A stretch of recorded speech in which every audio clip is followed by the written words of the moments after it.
notice that efficiency still represents the largest single contribution towards mitigating the emissions of CO2 into the atmosphere. So everything we do to be efficient about energy use is important. So for example, when I'm staying here in the guest house in Amritsar, after I'm done with a shower in the morning, there's a switch that allows me to turn the water heater off. The water heater does not need to be on when I'm not there in the guest house. That kind of mindset is what we all need to have. I'm sure you all do already, but institutionally, we can do a great deal. And of course, here's renewables and some of the other aspects as well. So carbon capture and sequestration represents the opportunity, and the plan to reduce atmospheric CO2 then deploys all these kind of technologies, which this picture comes from a private organization aimed at carbon capture. But you see there's all sorts of aspects. We're still burning coal, we're still making cement, but we're sequestering the CO2, and we have wave power and wind power and solar power and all the other renewables. So that's the dream that we would like to fulfill. Are we doing carbon capture and sequestration now? And the answer is yes. There are several pilot scale projects, and so this diagram shows us some of them.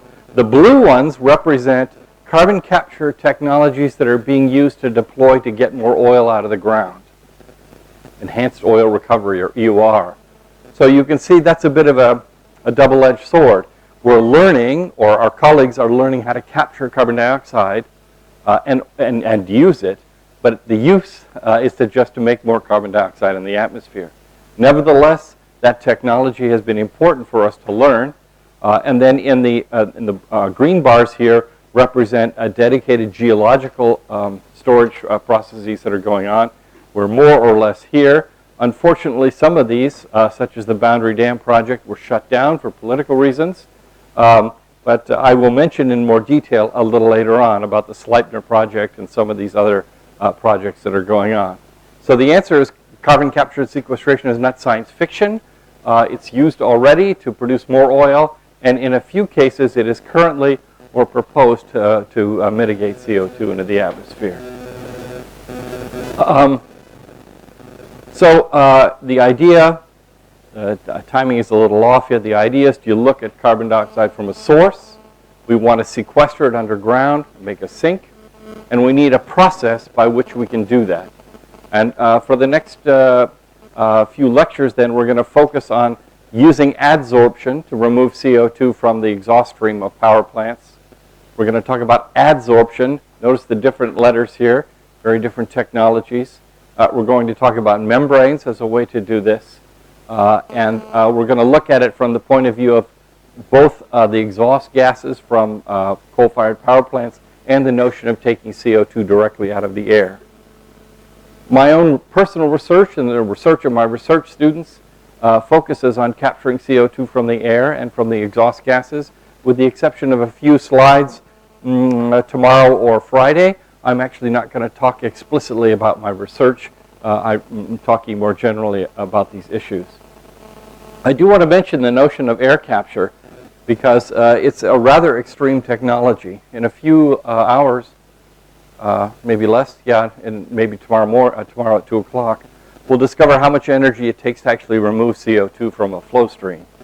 And as you might imagine, removing 400 ppm from the air is a very difficult and energy-intensive process. And so most people say to me, many of my colleagues say, why in the world would you imagine trying to capture carbon dioxide from the air? And the answer is because we are almost to the point where if we don't do that, then the consequences of CO2 in the atmosphere for humans, as we've been looking at for the previous 4 lectures, would be unstoppable. So capturing CO2 directly from the air is our sort of last resort. But my personal view is I want to be equipped technologically to deploy the last resort should we get to that point, which I certainly hope we don't. So today we're going to talk about the introduction to the various separation processes, and we're going to look at first at carbon and coal-fired power plants and just remind ourselves what that looks like. And then later on this morning or this afternoon we'll talk about some of these other issues. So let's remember what carbon looks like and where it comes from. It comes from living biomass, and with time and pressure and heat, living biomass evolves, and according to this diagram, which you've seen in the below here. And the first thing that happens is peat, and peat moss is also combustible and a potential source for CO2, as we mentioned last time with the Paleocene-Eocene thermal maximum. Brown coals or lignites, all the way to bituminous coal here, which looks like the black stuff that you imagine when you read about it in the newspaper.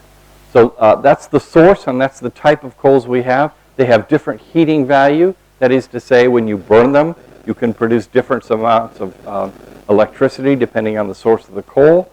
And lignite, for example, brown coal, is very common in Germany and is used in coal-fired power plants, but it's a very inefficient heating mechanism, whereas anthracite and some of these others are much more powerful. Here's a picture of anthracite. That's the kind of coal you imagine when you were a child, as what it looks like. How do we get coal? Many of you know this better than I, and I just wanted to show this one image to remind ourselves that even if we mitigate all the CO2 emissions associated with burning coal, the process of extracting coal from the earth is extreme. And I show this picture to just remind you of the scale at which we are digging holes in the ground and scraping the coal out and putting it into trucks, putting it onto railroad cars, and delivering those to power plants. Remember, I mentioned the power plant in Georgia that has 126 rail cars full of coal coming every hour to burn in their power plant. And that comes from these kinds of surface mining techniques. In the United States, it's now common in certain parts of the country to use explosives to remove the tops of mountains so that excavation of the coal can happen down in the inside. And of course, in Germany, you're probably aware there's a very large coal seam in the Ruhrgebiet area of Germany. The coal seam is maybe 10 or 15 meters thick, and it runs for many kilometers. And the Germans basically excavate all the dirt, all the villages and all the towns on top of it. They take the coal out, and then they put the dirt back. So the process of extracting coal is indeed an extreme one. So what does a coal-fired power plant look like? Here's a picture of it here to just remind you. You have a coal supply which comes from rail cars, and you have a boiler, and you burn the coal and you boil water. The boiled water drives a turbine, that drives a generator, and that goes to your transmission lines. And the one thing you could remember from your thermodynamics is that when you burn something, you introduce heat into your system, and when you cool the water coming out of the system, you take heat out. And then you get shaft work from burning this turbine, and that reminds us then that the efficiency of this process will never be better than the Carnot efficiency, which means to say the hotter the coal burn, the hotter the coal, and the cooler the cooling water is, the more efficient. The efficiency of coal-fired power plants has been climbing, and I think the most efficient plants are made in Germany, and they're in the low 40% efficiency. So a reminder that 60% of the CO2 in the atmosphere is going into the atmosphere because we are unable to more efficiently extract heat from coal. Now, there's an aspect of this that we need to think about, and that is the water supply. So we haven't talked much at all about water in the context of power generation, or for that matter of carbon capture. But if you've ever seen a coal-fired power plant, you probably have noticed they're always near large bodies of water. And why is that? That's because you use a huge amount of water inside of these turbines. So we need to look at that in more detail in a few minutes, which is the problem of water. Here's this one of these energy flow diagrams. I talked to you about this earlier. Here, remember we talked about energy flow diagrams, which is the source of the energy and where that energy is used. But I've superimposed on it for you the water diagram. And I want you to just take a notice here that here is fresh water here. And you see that a lot of it goes to agriculture here. But look at the largest section. The largest percentage of it goes to thermoelectric cooling. That is, we take fresh water, which you and I could drink and could water our crops and feed our animals. And the vast majority of it we use to cool our power plants. So if we want to build more power plants, then we're going to have to need water. And as drought occurs and climate change happens, fresh water is going to be less available. And this could be sort rather problematic. Is that me, or are we okay? So these kind of diagrams are really important for us to understand the relationship between the consumption of energy and the consumption of water. So why is this particularly important? Because again, if you look at, in this particular case, this is about a year or two old. Of the 7 billion people on the earth today, 2.5 don't have electricity, and 2.8 live in areas of very high water stress. And we saw the relationship previously between water stress and political instability in Syria. So interesting, if you look forward to 2035, the energy consumption increases by 35%, but in order to meet that need with thermoelectric cooling, that is coal-fired power plants, natural gas, even nuclear, the water consumption increases by 85%. So water scarcity is a key problem, and it goes hand in hand with energy consumption. So the energy sector, that is the people who run and deliver electricity and power to us, understand completely this particular issue. And so if you ask power companies what they feel about this, 82% of energy companies and 73% of power companies say that they're worried about water, and they've had experienced already water-related business impacts. So as those of you who are interested in public policy, those of you who are interested in environmental engineering, the opportunity and challenges associated with water management are pretty important. So what happens to that water, by the way, at a coal-fired power plant? So in some cases, water is withdrawn and returned to the source, albeit hotter. So if your coal-fired power plant is on a river, you might be taking water in, running your operations and returning some of that water to the river, but the water that's returned to the river is not the same temperature as the water that came in. And that has consequences, as many of you probably know. But of course, when you move water around in a power plant, and in fact, when you see these gigantic white clouds being emitted from the funnels that are near coal-fired power plants, that's actually water in the air. So water is actually consumed by power plants because some of it goes up into the air. And so that's a scenario that has consequences also for the people who live downstream from the power plant on the river. That is, you lose water. And I just wanted to point out that in the United States, 40% of our fresh water is used for power plants. Here's a couple of graphs here that portray what are the consequences and opportunities with regard to carbon capture and sequestration. So here you have the water withdrawal in a trillion gallons per year as a function of the year, and these are predictions made according to those economic models that we were talking about in our last lecture. So business as usual, like this, and renewables and the role of carbon capture, you see increases the water withdrawals in the later years. Here's water consumption, that is water that's lost from the river, and you see that carbon capture and sequestration also has an impact on the amount of water that is lost. So while I want to be Pollyannish or enthusiastic about carbon capture and sequestration, I also have to recognize that deploying it has a cost in terms of the consumption of water. And that's something we need to pay attention to.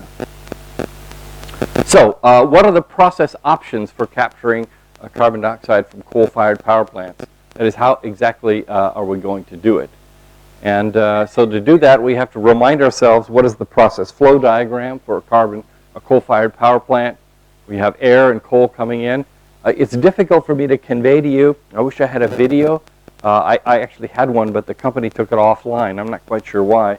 A video of coal actually going into one of these enormous furnaces that are 2 or 3 times the size of this room, in which you have huge quantities of coal dust coming in and being consumed. It's really quite amazing.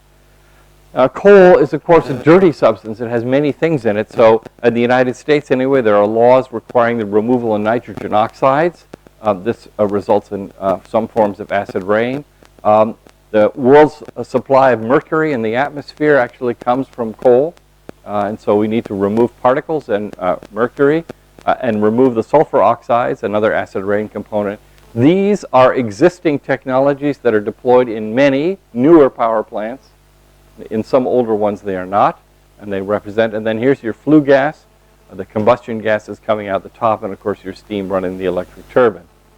So there's several strategies whereby you could imagine capturing the carbon dioxide that comes from these coal-fired power plants. And one of them would be what's called post-combustion capture, which is at the very end of the process. You introduce a device, and we'll talk about 3 kinds of devices in the course of our lectures, that would take CO2 out of this flue gas, the exhaust gas, purify it, compress it, and send it into storage. And some of that will produce a little bit of condensed water, which can be returned. And this carbon capture device is going to require some steam from the steam turbine. That's because all of these processes at some point in time require heat. And we'll say more about that in a few minutes. So there's consumption of steam. These devices also consume electricity, so there's a connection from here to here. So there's a cost to putting a post-combustion capture on your power plant. And that cost will be the energy produced will drop because you're using some of that to remove the CO2. The good news is that we can install this in any existing coal-fired power plant. That is, it can be retrofitted easily. And that's a big advantage of post-combustion capture. Now, if you look at this box and ask yourself, well, what's being separated here? What is the difficulty? And then you ask, well, in order to ascertain that, I need to ask, what does the exhaust gas look like? So even from a car or from a motorcycle, these are the molecules that you're likely to find in a coal-fired power plant, and here's their concentration. And if you look at the main players, you see that carbon dioxide is somewhere between 15 and 16% of the exhaust gases, typically. Depends on the type of carbon. And of course, you have water from combustion. And the big problem is nitrogen from the air. That is, when you're burning something in the air, only 20% of it is oxygen, and the rest is nitrogen. And that nitrogen is coming through your entire process. And so at the tail end, the challenge is going to be separating these big players right here, those 2 in particular. So in post-combustion capture, we have to separate CO2 from nitrogen. And that turns out to be an amazingly difficult thing to do.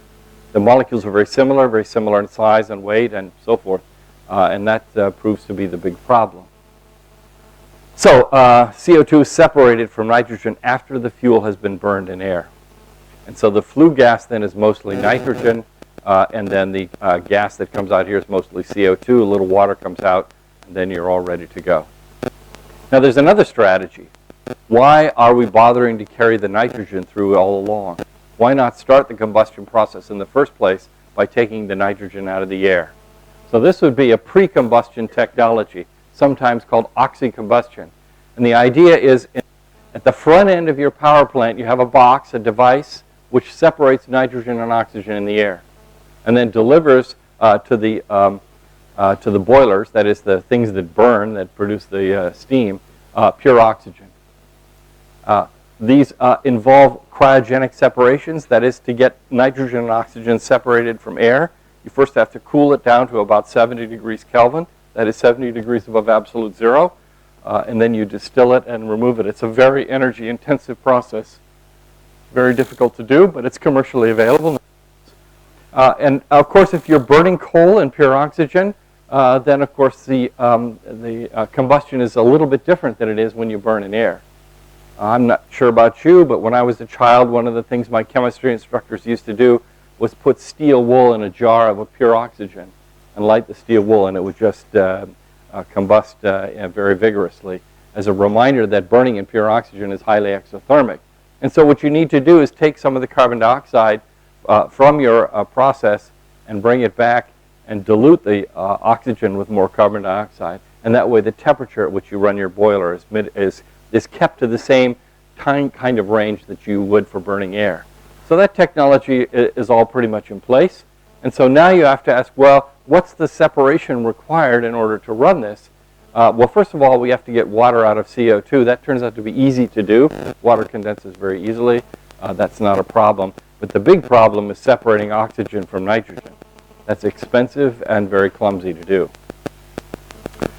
So there's another kind of process that's quite exciting. Now, if you were to say, let's forget about history. Let's design a coal-fired power plant knowing everything we know today about combustion and catalysis. and we actually wouldn't do it the way it's currently done. We would probably do something that's called the Integrated Gas Combined Cycle, or IGCC. The mechanical engineers in the room would be very happy to see this because this is a big part of their domain. What you wind up doing is partially burning coal in an oxygen depleted and wet environment, so you use water, and you produce hydrogen and carbon monoxide. This is called syngas. And then you further react syngas with a little bit of water, and you produce CO2 and hydrogen. Okay, so what you've done here in this process is taken coal, produced CO2 and hydrogen. These two are very easy to separate. The hydrogen you use to run a turbine, that is, you combust it, or you put it into pipelines so that we can all drive fuel cell vehicles or so forth, and then the CO2 comes out of that. So this is what this process looks like. You begin with some cryogenic distillation to enrich the oxygen, and then you have this gasifier, and the gasifier is where you produce the syngas. You cool it, and by cooling it, you make steam for the power plant. You clean it up a little bit. Here's the water-gas shift reaction where you add a little more water, and now you have this particular mixture. And so now you ask, well, what is the separation I'm doing in this process? You're really separating carbon dioxide from H2 and also a little bit of carbon monoxide. Those are easy separations to do. So the magazine Scientific American produced this very attractive diagram, which I think is very helpful to sit and stare at over a cup of tea one day, because you can see all the aspects of this: the coal coming in, the oxygen separation unit, the device which produces syngas, the device which reacts syngas to form the hydrogen, and then the turbines necessary to create power, compressors to deliver CO2 back into the earth, and then the whole thing runs in a sustainable, or at least sustainable from the point of view of using carbon combustion technologies. Unfortunately, the integrated gas combined cycle power plant is expensive to build, and it's expensive to operate, and there aren't very many out there. But my engineering friends would say, this is how you should do it if you were to start to build a new power plant today. There is another technology that you can use to avoid putting CO2 into the atmosphere. It's called chemical looping. There's quite a number of our chemistry colleagues who are studying this technology as a way to mitigate CO2 production. And there the trick is very simple. Rather than burn coal in air, why don't I burn coal with something else that oxidizes? And so what you wind up doing is you take air and you take it inside of a device which takes a metal oxide and reacts it with the oxygen in the air to form an oxidized state of that metal. And then you take that metal powder and you pour it inside of another reactor. And in this reactor, either the coal or the fuel comes in, and it reacts with the oxygen in the metal to produce a flue gas, which is mainly CO2 and water, again an easy separation, and then returns back to this particular reactor the reduced metal oxide, which is oxidized by air. So air is providing the oxidizing power, but it's mediated by a metal oxide. And this kind of chemical looping technology has been proposed, and all kinds of schemes have been generated, and some pilot plants have been built and accomplished. The difficulty in this particular technology is that you're moving particles of metal around in two reactors that are that have very high temperature and are very aggressive chemical environments. The metals of choice are usually iron oxides, nickel, and so forth and so on are the opportunities. So if you look at this process, what are the separations? Really, it's an in situ capture because hydrogen is separated from CO2 by condensation out of the flue gas, which is pretty easy. There are all kinds of schemes, and I don't want to dismiss some of you and your colleagues who might be working on chemical looping. It's a very active area of research in chemistry and chemical engineering programs. This is a particularly interesting scheme in which one reactor actually accomplishes two separate processes. And I don't want to go into the details, but what I do want to say is that people are thinking about how to introduce these devices into an existing power plant. Because building an IGCC or building a whole new power plant from scratch is somewhere between $5 and $20 billion investment. And the idea that you could drop something in that would mitigate CO2 is very, very compelling. So this kind of research is going on as we speak. So if we think about post-combustion capture and separating CO2 from nitrogen, this diagram is a reminder, and I've showed this to you in the very first lecture, is that we really want to take CO2 out of a mixture of CO2 and nitrogen and store it under geological conditions. And the properties of these molecules are both different but very tricky to use in a bulk separation. The key here, which we'll come back to in the second hour, is that the chemistry of CO2 and nitrogen are very different, and that turns out to be a weakness or an opportunity. So, I have a room that has CO2 and nitrogen in it. How much energy does it take to accomplish that separation? So we have to do a little calculation to figure out, in general, how to do that. So what does thermodynamics have to say about this particular problem? So carbon capture is a separation, and separations require energy, and we need to figure out what that energy requirement is. And fortunately for all of us, our predecessors, the giants whose shoulders upon which we stand, have figured this out for us, and it's a relatively simple application of statistical physics. And so we'll do that now. We need to worry about the energy requirements and the costs. Here's another diagram, mixture of N2 and CO2 after combustion. I want an exhaust that's almost pure nitrogen. I want to capture something that's pure carbon dioxide. Here's the key step. And what does the first law of thermodynamics tells me? It tells me energy is conserved. So the minimum work necessary to separate nitrogen and CO2, molecule A from molecule B, is given by the first law of thermodynamics as an energy cost and an entropic cost. And we'll come back about that in a minute. But nitrogen and CO2 very much behave like ideal gases. And so the energy associated with molecular interactions is small. Everything is in the entropic term in these separations. So we need to figure out what this number is. Fortunately, Boltzmann figured this out about 100 years ago. And so we can walk through this calculation together. And then once we have this formula and appreciate where it came from, we can apply it to many, many different kinds of situations. So rather than use CO2 and nitrogen, I'm going to use red balls and blue balls as a way to illustrate how we accomplish this. Here's a mixture, and what I want to do is unmix the mixture. And I want to ask myself, how much energy does it take to do that? And historically, what you would really like to employ is this little demon who opens the door just for one type of molecule and not another. And of course, such a thing doesn't exist. And so we have to use statistical mechanics to figure out how to go from here to here. And it's a relatively straightforward calculation. Let's walk through it together. And you have to remember, or sort of put your thinking cap on, and imagine how I count the number of ways red and balls can be assembled into a box. So let's start off with the simplest case. Here's a box. It has all blue balls, and it has one red ball, and that red ball is only in the upper left corner. The number of ways I can arrange that system is 1, by definition, right? They're all here, and this one is there. Okay? So now, how many more configurations are there if I can place the red ball anywhere, not just this place, but anywhere? And the answer is, if you look at this number, 1, 2, 3, 4, 5, 1, 2, 3, 4, 5, that's 25. There's 25 different ways I can put the ball. Okay? So we call that number 25. How many configurations? Let's make it harder. Let's put 2 balls in. And they're fixed right here. There's only one way to configure the system this way. But I ask you the following question. Actually, this is a question that I discovered that Google asks when they interview their candidates who want to apply for a job there. How many different ways can 2 balls be distributed in these 25 different slots?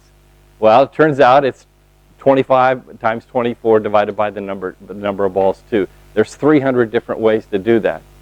Now, you can prove that to yourself by sitting down and just counting, but I suspect the mathematicians in you would not approve of that. So I'll leave it to you to figure out why that is 25 times 24. Okay, let's make it harder. 3 balls in one configuration here. It's unmixed. They're fixed. How many configurations can 3 balls in? 25 times 24 times 23 over 3 times 2. 2,300 configurations. And hopefully you're starting to see the pattern that's beginning to emerge. because if I have n balls that are red and n sub b balls that are blue, the number of configurations is their sum.